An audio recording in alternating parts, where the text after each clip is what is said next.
Some people don't get into positions of authority to help you. They get into them to stay above you, and the moment you start improving, you find out real fast which one you're dealing with.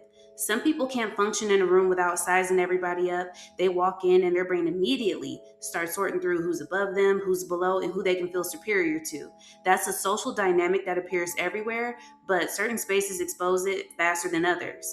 The gym is one of the weirdest places to be judgmental because everybody in there arrived for the same reason, which is to work on something. And yet, it's one of the spaces where that ranking behavior is very visible. And when it's coming from someone in a professional role, it becomes a whole other problem. And if you're not already subscribed, now would be a good time so you can hear more commentary like this. I had a personal trainer who had opinions about everybody in that gym except herself. A heavier guy with a cutout shirt that had a little side boob situation. She thought that was comedy.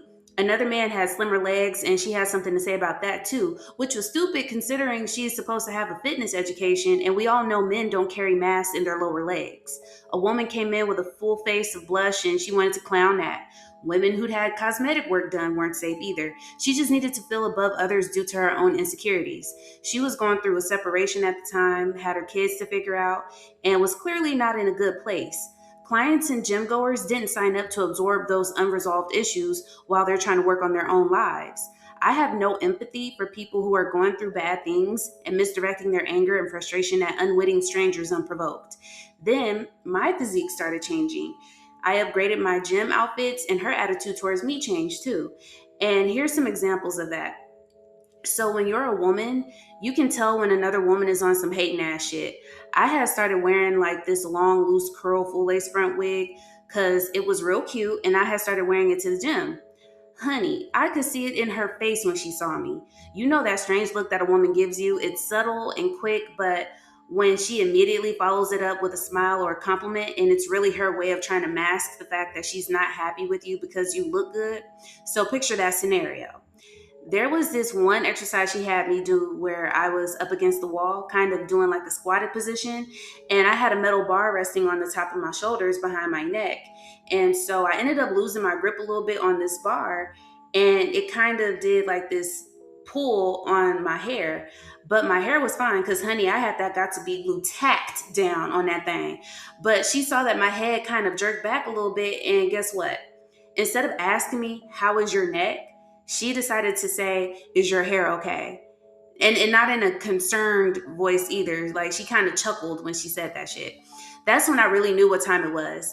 We have a hater amongst the ranks. People who use positions of authority to put others down aren't doing it from a place of confidence. They're doing it because sizing other people down is the only way they know how to feel okay about themselves. When your self-worth is that fragile, you need a controlled environment where you get to be the expert, the authority, the one who decides who's doing well and who isn't. And the people who come to them genuinely trying to improve their lives become unwilling participants in somebody else's need to feel relevant. That's why the behavior gets worse when you start doing well. Your progress doesn't just improve your life, it destabilizes the whole dynamic they built their sense of importance around. So, yeah, that's what I'm talking about when I say that people get into these coaching and mentor and personal trainer type positions because they want to position themselves above you. And when that position gets threatened in their eyes, then here comes the passive aggression. Here comes the mean girl antics. Here comes that weird energy. And it's just gross because that attitude and that behavior is so unappealing and completely off putting. A title doesn't make somebody safe. Coach, trainer, wellness professional, none of that means anything if the person wearing it got into the role to feel important rather than to do the work. Some people have real expertise and real issues living in the same body. And when that's the case, the people who come to them for help end up becoming the outlet for everything that person hasn't addressed in themselves. The ones who got into these roles from insecurity show it the same way every time. They can't stay composed when the people they're working with start doing well. Their resentment becomes visible, and they use whatever authority they have to stay elevated instead of lifting anybody else up. Making fun of people in the gym is the same energy as mocking sick people for going to the hospital. A so-called professional who uses that space to work out their own inadequacies at other people's expense has no business being there. If you're new here, I'm Nisi York. You can find me on Instagram and TikTok as Nutrition Nisi. My channel covers beauty, nutrition, and lifestyle. Drop a comment and tell me, have you ever had a coach or trainer who seemed more invested in keeping you in your place than helping you level up? I want to hear it, and if this resonated with you, share it, like it, and subscribe so you don't miss what's coming next.